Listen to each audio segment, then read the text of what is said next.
It is time that we get started. Just want to welcome each of you here tonight. It is our May work session.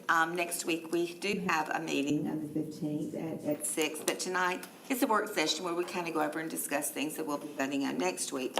So I do welcome you, and at this time, if you would like to join us, we are going to observe a moment of silence.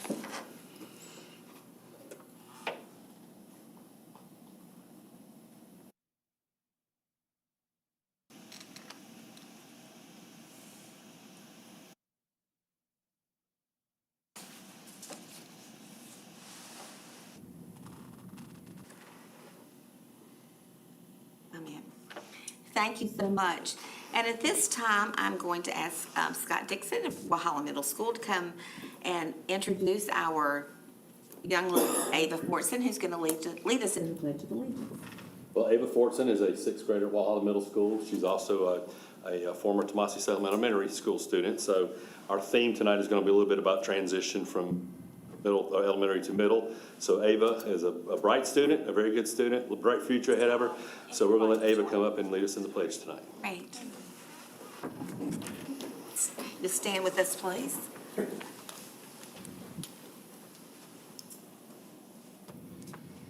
allegiance to the flag of the United States of America and to the republic for which it stands, one nation, under God, indivisible, with liberty and justice for all. Ava, thank you so very much for doing that for us.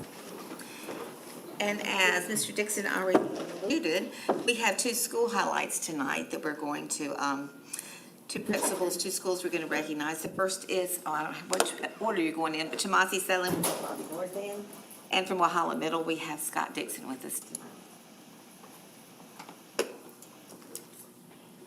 All right. Thank you, everyone. Tonight's presentation is going to be a little bit different than what we typically do. Typically, we recognize a student, faculty or staff member, or just talk about some of the great things that are happening in our schools. But tonight, Mr. Dixon and I decided to share about some of the great things that Kiwi Fall CRO, or the Cliffs Residence Outreach Group, is doing for our schools. If I were to just talk, I could spend hours about all the wonderful things they have done. But Mr. Hampy asked if we each hold our presentations to 25 minutes apiece. So we will do that. Right. I'm going to start by giving you a little background about the CRO. The CRO is made up of a group of volunteers who are dedicated to enabling children of the upstate to succeed by focusing on literacy, nutrition, and mentoring. They've been working with our school, TSE, since 2009. Among the many, many things they have done for our students, in 2014, they provided funding to put an iPad in the hands of every kindergarten through second grade student at TSE and a Chromebook in the hands of every third through fifth grade student. So their generosity allowed TSE to be a one-on-one school as far as technology goes all the way back in 2014. They have also helped us provide funding over the years for research-based intervention materials, the Haggerty phonemic awareness curriculum, which is now used in all of our SDOC elementary schools, and funding for the TSE walking track, which I truly believe has been a great blessing to our TSE families and helped some of our families develop some after-school healthy habits in walking the track. We actually had our first 1K race last week for our third, fourth, and fifth grade students using our TSE walking track. So that was pretty fun, pretty successful. And probably my favorite thing the CRO has done over the years is they have sponsored a fifth grade book club for our girls and boys, and they've done this for the last 10 years. And what that entails is they have volunteers come each week for 10 weeks, and they read a chapter of a book, they discuss life lessons, and of course they feed the boys and the girls, but that's been a super, super cool thing over the years. But the coolest thing, starting last year, 2022, this awesome group of people raised enough money to help us start the TSE Challenge to Be Great scholarship. This is an initiative for our current sixth grade students, who Ava is one of those, to encourage them to work hard, to persevere through tough times, and to graduate from Walhalla High School on time with a purpose and a plan to pursue higher education. This scholarship is a guaranteed $1,000 commitment to each student who graduates from Walhalla High School on time and decides to pursue higher education. As part of the commitment, we meet with this group of students twice a year at the end of each semester to discuss grades, attendance, and other relevant information to help keep them focused on being the best they can be. This scholarship promise has given us a unique opportunity to stay connected with our kids and will allow us to do this throughout their middle school and high school careers, which again is a neat thing. I'll have to admit that it was really one of the coolest experiences. I knew we were going to do it. We had planned for it. The very first time we got to meet with our sixth graders, it was so cool. Because even the sixth grade group of TSE kids, they don't get to be together as a group, really, at all, probably. But they all got to be together. I'm sure they were as excited to see me as I was them. And maybe in the future that won't be the case. Maybe they'll stop being as excited. But for us, it's really a neat experience to get to see them every semester and kind of get caught up on what they're doing, talk to them about grades, talk to them about attendance. And the best thing is, I felt like knowing the kids that their grades were as good or better than I would have even anticipated. So they have made a fantastic transition to the middle school. As a parent who has had a college student, or any parent that has had a college student, they'll tell you a $1,000 scholarship is an incredible gift. But this may also become an incentive for some kids to start new cycles. As educators, we all know that new cycles starts new expectations. And I've always shared this from a personal level because I was the first person in my family to graduate from high school. And I know there were many educators out there who helped keep me on the path that I needed to be and helped encourage me and helped keep me focused on my goals. So I think the opportunity that we have for this to kind of keep in contact with these kids throughout their middle school and high school careers is pretty awesome as well. And what's really exciting is that we will reveal at this year's fifth grade graduation that the CRO is doing it again for our current fifth grade students. So they are giving each of these kids the same opportunity. If they graduate from Walhalla High School, they will get a $1,000 scholarship to the college of their choice. So cool. So we're so appreciative of this group.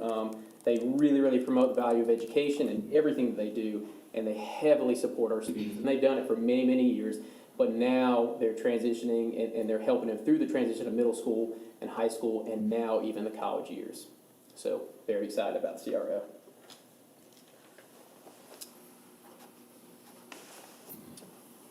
And I've learned my lesson, don't depend on technology for your notes. It's because it's not coming up, so we'll go from there. When I got involved with CRO, Mr. Norzan kind of brought this to me with the Salem kids coming in and said, we need a transition possibility, some way to make these kids feel more comfortable coming from fifth grade to sixth grade, and not just the kids from Salem, all the kids. So we incorporated, 275-ish is kind of a ballpark of what we bring in each year, anywhere from 260, we had 300 in one year. So bringing those kids into a transition, 4 different schools to one middle school, is a challenge for some of them. It's a fear. They always tour our school at the end of the year in fifth grade, and as they tour, we always kind of joke with them, we've never lost anybody. Well, this year we brought a student up, Walker Crawford. I said, this is Walker. I said, we found him a little while ago, so we haven't lost anybody yet. So we always kind of tease with that and try to break the ice, but it is a big transition. So they've really done a good job working with us, working with our sixth grade teachers. Allison Poore has been kind of the lead teacher in the sixth grade with the contact person. And we've developed some things, a Razor Rally. We do our orientation on a day when teachers are there now. We don't do it at night because we compete with everybody else doing it at night. So we do it during the day, and we try to get kids and parents involved. We get them used to, accustomed to what middle school day is going to look like. And every kid, and I tell this every year, the first day of sixth grade is the best day of school in their whole career. And then it's all downhill from there. But no, it's wonderful. They're so excited, but when they go home after that first day of sixth grade, they're just ecstatic about how great that day was. So they love sixth grade once we get there. So we're doing some things like they're providing T-shirts for us to give to every kid. We're going to do an orientation. They help us fund the rally that we do for sixth graders with just providing some finances and food and some things like that so we can make it a nice little reception time. We've talked about doing some outdoor classroom things so the kids can get out of the building and have some fun outside. I've always been one who says I need to be thrifty with taxpayer dollars, and if we can't afford it, we don't need it. So this is like a big breath of fresh air for somebody to say, hey, we've got some money. And I'm like, okay, well, what do we need to do? We've got some money. So I'm real cautious about asking for money. But if it's something that they're saying, hey, give us a wish list, So we're giving a wish list. So some outdoor classrooms are some things we want to do. We've got some shade sails over our patio. Now, we have our maintenance helping us reinforce the mounting mechanisms on this. We've had a lot of wind this year, and it creates a situation where it's not as strong as it needs to be. So they're working with our maintenance department to make it a little bit stronger so everything works well. But that's an outdoor space we can use for a classroom as well. We use it during lunch, but it's also, today was a nice day to have shade sails out there if we had them up, but it's going to take us a few more days to get everything back installed. And then we had an 8th grade day where we recognized our 8th graders this past Friday, and they're helping us fund some of the things that we did with our 8th graders. So it's real nice that we're involved with this group who's willing to help us financially with some things that we may not be able to do on a routine basis. The high school has a Green Steps class. We've started a Green Steps Club. We're trying to work some things in, and they're willing to look at some ideas about helping us with that. And our agriculture department, we're looking at doing a lot of new things and fun things next year with our ag department, and they're willing to step in and help us with those things as well. So it's a financial help, but without the money at all that they're providing, the interest that you get from this group of people and the support you get from this group of people is just, far better than anything you can imagine. So we appreciate just their willingness to help and their insight, and it's great. And the financial part is wonderful too. So we can't say enough about it. So we're looking forward to our upcoming year, because this is the first year we've really done anything with them. And it's kind of been telling me, hey, we're ready to do this. I'm like, whoa, okay, let me catch up. So they're on the ball. They're on the ball, and they're follow through, and it's just wonderful group of people to work with. So Mr. Norzan and I we were excited to be able to come and talk about this group tonight. So we appreciate your time, and thank you very much. Thank y'all so much. It really is just amazing how much our students can benefit when the community get involved, and this is certainly a unique community. We worked a little with during Blue Ridge Fest, and they're just an amazing group of people. And we certainly thank them, and we certainly thank you for bringing our attention to it, and also for coming up with ways that they can help. Because you're right, transitioning is very difficult. It is. So thank you so much. All right, at this time, we will have the approval of the agenda, and this is for the May 8th, 2023 work session agenda.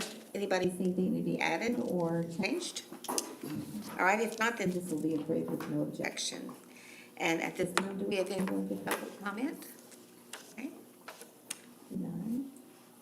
So we will continue with our discussion items, and our first one is our superintendent's report by Dr. Thorsland. Right, and Ms. Bay is going to pull up a little slideshow to show you some pictures from Special Olympics. But before I get to that, I do want to just remind everyone that it is Teacher Appreciation Week. It's the first full week in May. I think some schools may have celebrated it last week, but this is officially the first full week of May, so it is this week. But I also wanted to remind you that there are many different celebratory weeks and days during the year for different groups of our employees. So to catch everybody during American Education Week back in the fall, you guys had us get food trucks to all the schools to thank all of our employees. But I did just want to acknowledge it's Teacher Appreciation Week, and we really do appreciate our teachers. I mean, they're the people who do what we're designed to do. They're the people who instruct students, and all the rest of us, like it or not, are just support people so that they can do what they do. So we appreciate our teachers, and I know you do, but I just wanted to mention that as we start tonight. But then Special Olympics was just a few weeks ago. It's the first time we've been back together for, I guess, since the pandemic. Is that right? So it used to be at Clemson, and then Clemson stopped hosting, and Southern Wesleyan stepped up and said that they would host the area-wide Special Olympics. And like I said, since the pandemic, schools had been doing individual programs at their sites, But this year, we had Pickens and Oconee back together at the SWU track, and it was a beautiful day and just so much fun. You can see the schools that we had participate, and if you ever go to one of the Special Olympics ceremonies, I promise you can't leave without just feeling happier than you felt when you got there because of the joy on the athletes' faces. You can see the picture there with Walhalla Middle. Houston Garrett, whose dad used to be the principal at Walhalla High. Houston actually lit the flame this year, so he was the torchbearer at the beginning. But just so much fun for the kids to get out and run and throw softballs and jump and all the other different competitions. But you can see we had great participation from our schools. It's fun to see the students who are competing. It's also fun to see our students who are the buddies who go and help the athletes compete, whether it's running beside them or encouraging them to throw the softball far or whatever it is. But just a lot of fun, and I want to publicly thank SWU because this is a great event that needs to happen every year, and it's just a lot of fun when all the schools come together and have one big ceremony as opposed to individual ones at the school. So we're appreciative of all of our special education teachers who make this a priority, for SWU for hosting, and just thankful that we got to get this event started again after several years off from the pandemic time. So just wanted to give you a quick report on that. Thank you very much. All right, now it's time for our April financial report. Mr. Shakin. So for April, we brought in $5 million in local tax revenue. You see we got our homestead exemption tax revenue in the month of April, as well as some of our Tier 3 relief, so larger payments there, and a large fee in lieu payment as well. And then our our state level funding. On line 27 on the revenue report, I would bring to your attention that transfer in from EIA, that's the Educational Improvement Act. I'm going to speak to that a little bit in the budget presentation later. How much we're realizing in terms of revenue there versus budget. On the expenditure side, another, typical program month of salaries. And then on the expense report, you can see again, Seneca Middle. In this one, it represents the lion's share of spending out of the capital fund. And Howard Industries was a combination of two different federal sources for some student computing devices that are going to be, those one-time federal revenues coming in. And as we spoke in our last budget presentation, we still have some scheduled purchases out of the American Recovery Plan that will expire next year, and then we're looking to do that type of purchase into the general fund budget. Any questions that I can answer?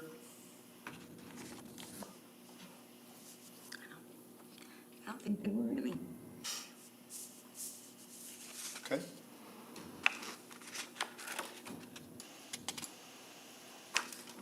All right, then, Mrs. Simmons, I'll let you talk to us about the grading practices and procedures. Sure.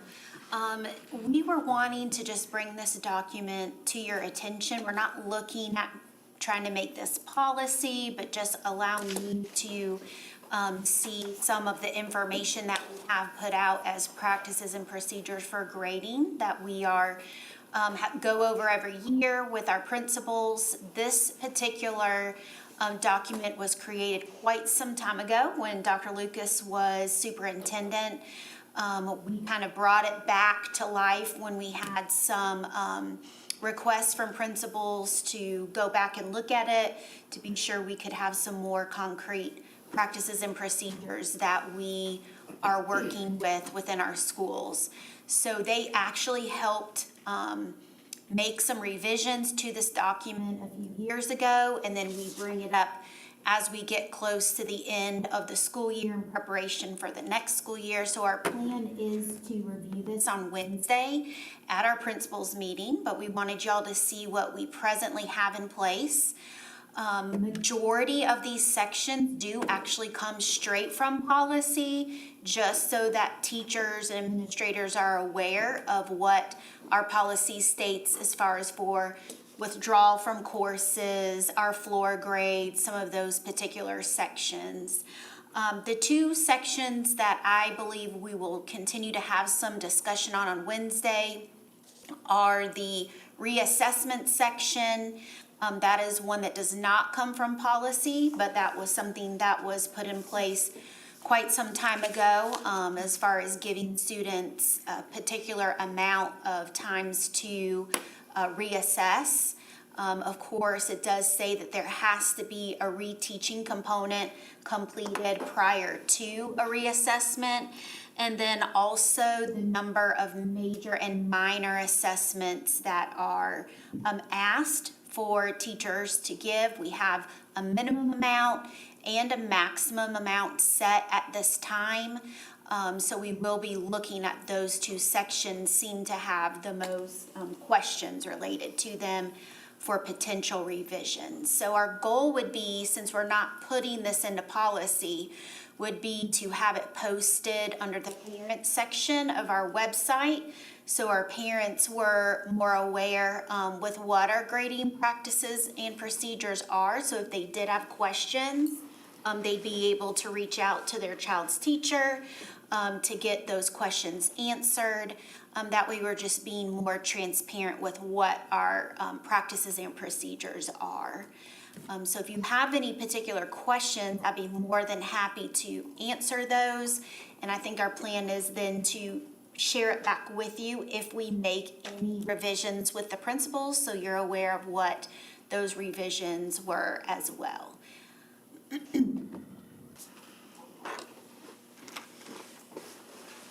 Did anyone have any questions reading through this that they wanted to ask tonight? Of course, we'll have an opportunity next week to talk about it again. Nope. All right. Then you still have the floor. Local board approved course. Yes, Ashley Ramirez, our assistant principal, one of them at Walhalla High School. We had some conversation with the three high schools about the potential for a civic responsibility unified PE course.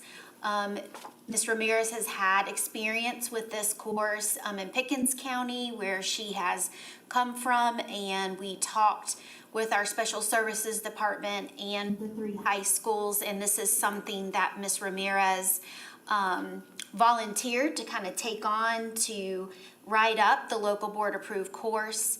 It is a semester long for grades 9 through 12. They are going to be offering it at Walhalla High School upon approval. Byron Winfrey will be the teacher for that. And just the certification is the physical ed and health K-12. And the teacher is just working extensively with the special needs population and settings with disabled and non-disabled peers, hence the word unified, coming together and working together. So if you see the description of the proposed course is to involve our students in some community service, that sense of civic responsibility and pride. It also allows students to apply their knowledge through those volunteer experiences and be role models to other students. It requires the student to work with special education students as peer assistants during their physical education class. And then also part of the class would be devoted for preparing for Special Olympics that you just saw earlier and other local unified PE competitions. In order to create a more inclusive culture in the building is one of the things that we talked a lot about when we met about potentially doing the LBA application for this course, just building those stronger relationships between the disabled and non-disabled peers in the school. And then students who may participate in advanced PE courses would be able to participate in this type of class. And that way they could also receive a Carnegie unit for their work and the skills that they've gained through taking the class as well. Some of the criteria that we were looking at is the PE teacher and special education teachers working together to identify those students that would be excellent role models and would work well with the disabled students. And the only course prerequisite would be the PE1 course. Lots of different methodologies. If you look at the syllabus, a lot of your basic PE skills that they would be learning. And then we would have these students really promoting those physical education goals, helping the students meet those standards, and supporting the Special Olympics and other unified sports program preparation and the missions for those.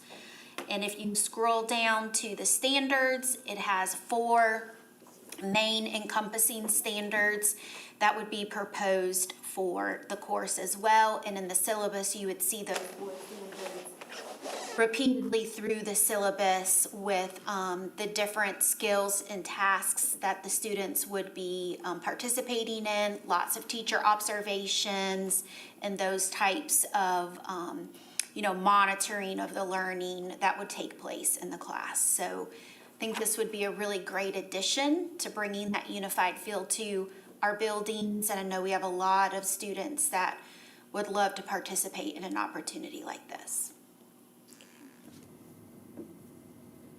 Any questions, comments? Well, it's a lot. I just encourage you to look at it again this week before we vote on it next week. And finally, Mr. Hanvey, policy KFD, clear bag at district events. Yes, and this is basically taking what we brought to you all last year before football and fall sports started. And actually, the School Boards Association sent a recommended policy. So I talked with Ms. Hughes, who basically had developed our policy, and she was very good with it. It matched up pretty cleanly with our policy that we had in place. So we now want to get it officially in policy and make sure that everybody's aware. I think most of the districts in the state will be going to this same policy. I think there's been a few questions from people in the public about certain parts of it with the diaper bags and that kind of thing, but there are provisions made where you can make arrangements with admin and you can get those bags checked and that, and so there are ways to do that if you have a medically fragile situation or baby food and that kind of thing that needs a cooler, so it makes accommodations for those things. So hopefully it'll help us as we look to do all we can to protect our students and staff at events. Okay. All right. Any questions on this after anyone's read it? I don't have a specific question regarding this, but I know that you guys put out the graduation announcement. And on that, it says no bags. So is there a clear bag policy for graduation in place already? I felt like there was. Last year, we asked them if they not bring in bags at all for the hour that we were in there for graduation. So if there's an infant or something situation, then we will default to this where they can search it or do whatever they need to. But for most of them are done in 45 minutes to an hour, so we've asked that they not bring them in just for the safety and being able to get that many people in that amount of time. And if you were going to check bags, it would just back up everybody and we would be able to get them in logistically.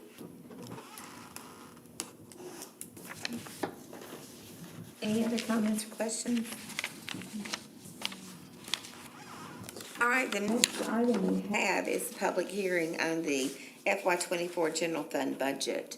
And I guess maybe, Mr. Schickling, if you want to go over it prior, and then we'll see if anyone Yep. has any comments. Yep, so I've got exhibits at your seat and we've got them on display as well, to talk about some slight revisions from the first read. Now, tonight's not a formal second read, but it is updated. And so that reads, it's in preparation of the second read. One of the items is actually a reduction in the request to county council for local tax revenue, for the local collection of taxes.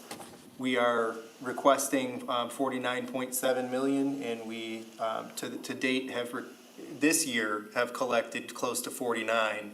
And in past years, we've collected 50.9 in 22 and 51.2 in 23. We would anticipate something close to 51.5 or more this year. So again, living within the constraints of that millage and respecting the burden to our taxpayers, that represents about less than a 5% request, and the growth of assessments has been 6 and 7% the past couple of years. So living within that growth. The other item there is the projection from the Department of Revenue for Tier 3 tax relief. They base that on CPI, which is 8.6%, and then population growth in the state on top of that. So that's about a 10% increase year over year on our our property tax relief for homesteaders. So that's the request on the local side. We've re-engineered some of the state revenues based on Senate projections and transfers in, and that's why I mentioned you see a large discrepancy from the transfers in, which is that EIA line. That's going, we don't have anything budgeted this year, and we're increasing that to reflect transfer from the state fund.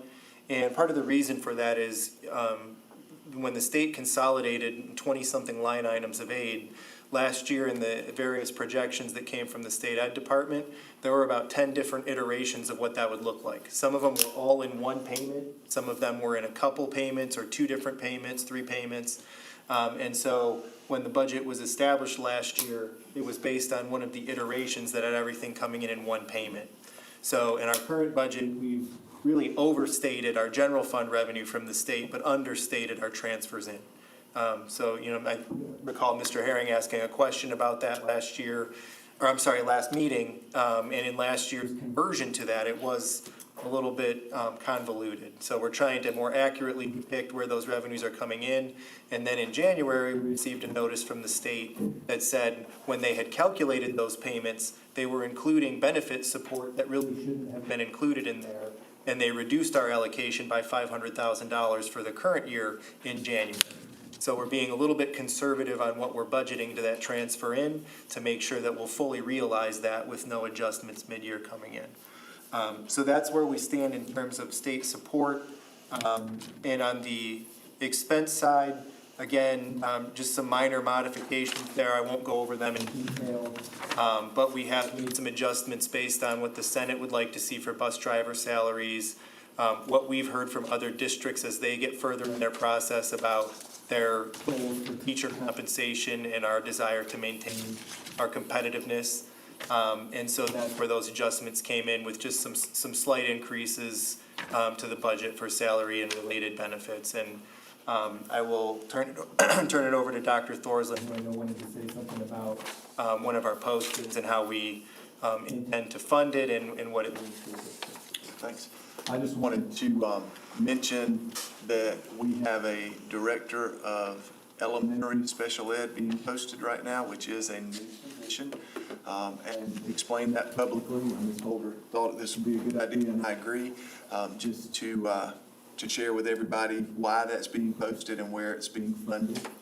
But the state this year has applied the school report card criteria to all subgroups within a school.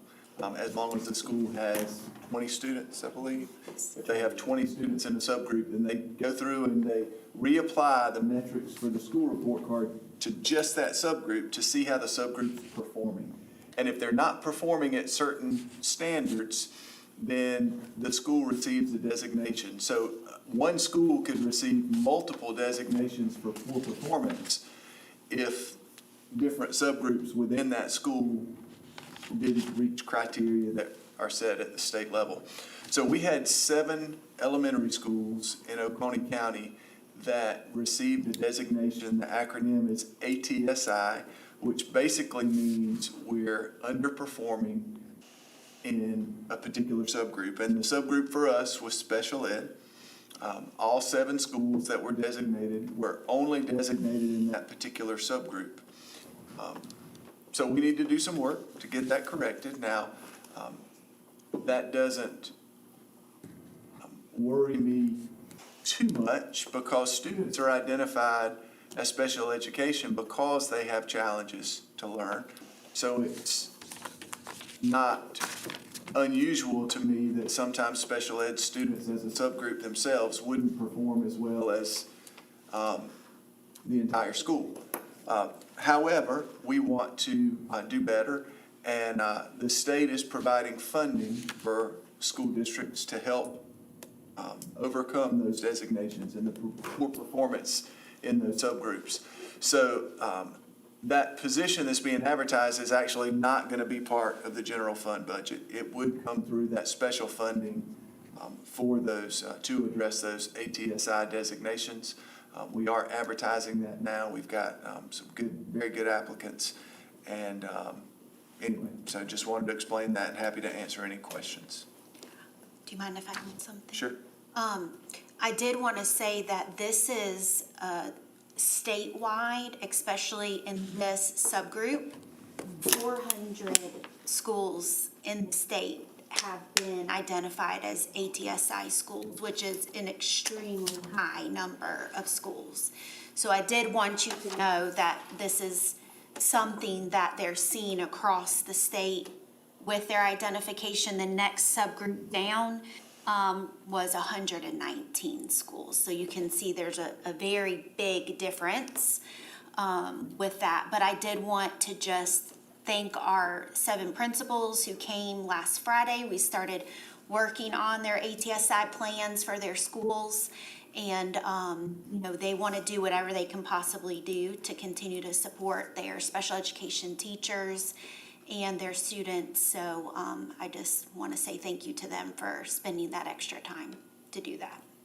Lisa, are there particular areas in the special education area that we are weak on or that we are being designated as underperformance?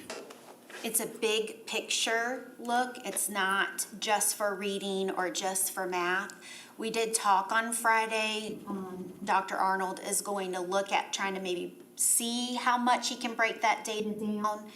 It's difficult because this is a 3-year designation. So we talked a lot on Friday that we're talking about our younger kids too. I mean, this is something we need to start making sure we're keeping an eye on because, it's going to just continue to come with the students that are not being tested presently, but will be tested within that 3-year period. So, But again, Are we looking at, right now, at trying to reduce the number of special educators? How will that affect this? Have you given it should affect that because one of the biggest overarching questions that the state is asking schools that have this designation is how much time are special education students spending in the general education classroom to receive that tier 1 instruction in the classroom.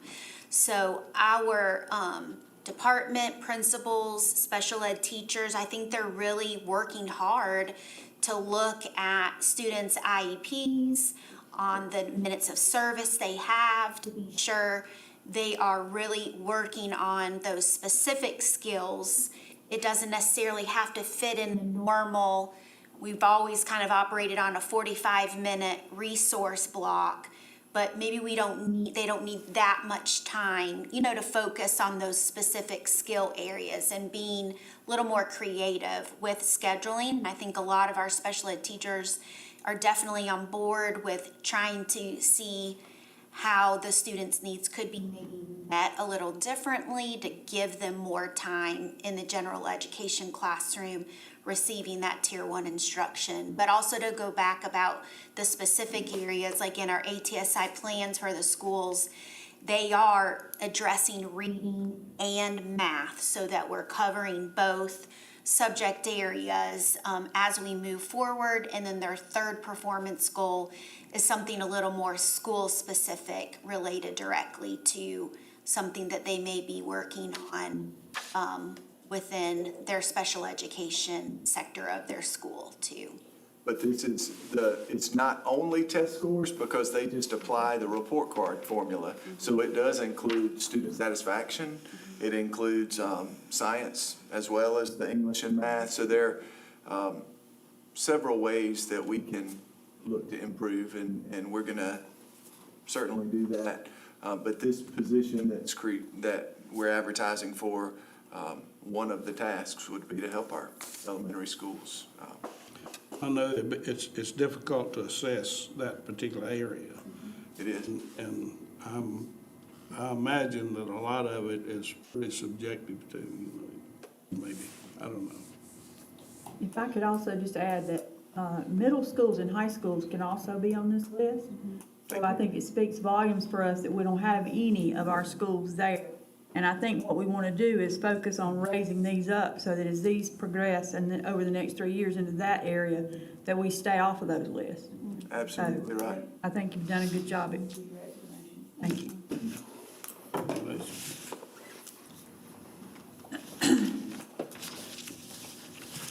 All right, so at this time, we'll open it up to a public hearing. If anyone is here to address any issues with the FY '24 general fund budget tonight.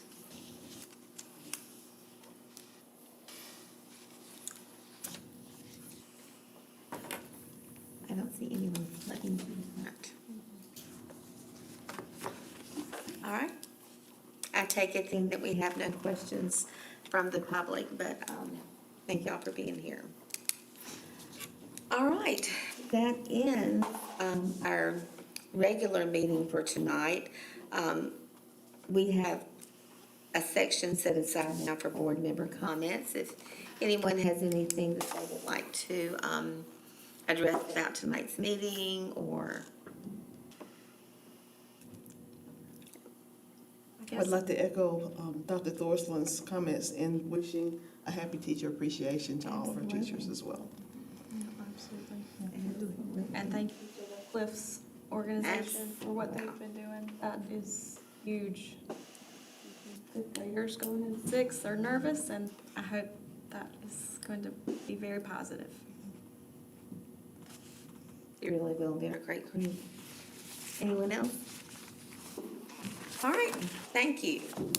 So at this time, I will entertain a motion to go into executive session for personnel items, employment recommendations, and changes. So moved. Second, excuse me. All right. Have a motion and a second. All in favor? All right. Again, thank y'all for being here. We'll be back out when you finish with